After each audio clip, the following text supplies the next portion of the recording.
My pleasure now to recognize the senator from the 48th District for a point of personal privilege. Please give the senator your attention.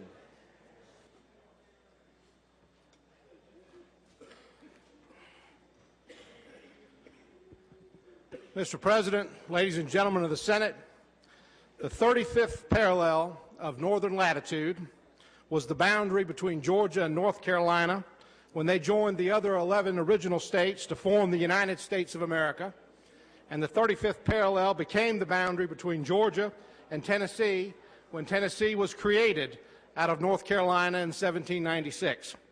The 35th parallel was confirmed as the northern border of Georgia in 1802 when Georgia entered into the Articles of Agreement and Cession with the United States of America and relinquished her claims to Alabama and Mississippi, and the 35th parallel remains the border of Georgia today.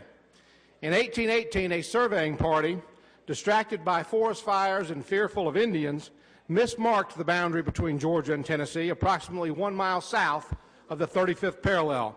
This survey was never accepted by Georgia. In fact, over the last 190 years, the states of Tennessee, North Carolina, and Georgia have repeatedly acknowledged that the survey was wrong and the border mismarked. A half-dozen legislative acts by the three states and at least one decision by the U.S. Court of Appeals acknowledge these errors. But a surveying error is just that, an error. The northern boundary of Georgia is and always has been the 35th parallel. On this question, the United States Constitution, the supreme law of the land, is clear. The boundary of a state cannot be changed except by consent of the legislatures of the affected states and by Congress. A state boundary cannot be changed by a mathematician with a faulty compass or a skittish surveying party afraid of forest fires or Indians. Our northern border is where it has always been, at the 35th parallel.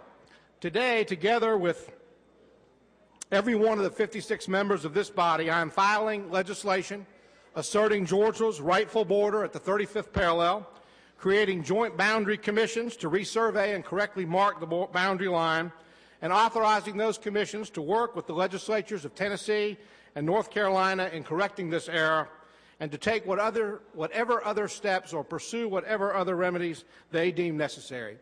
It is never too late to right a wrong, and I want to thank the Lieutenant Governor and every member of this body from both parties for their unwavering support of the territorial integrity of our great state.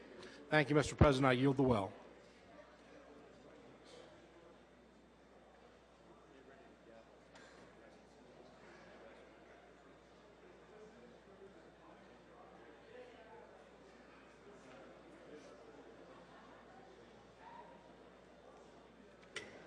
Thank you, Senator.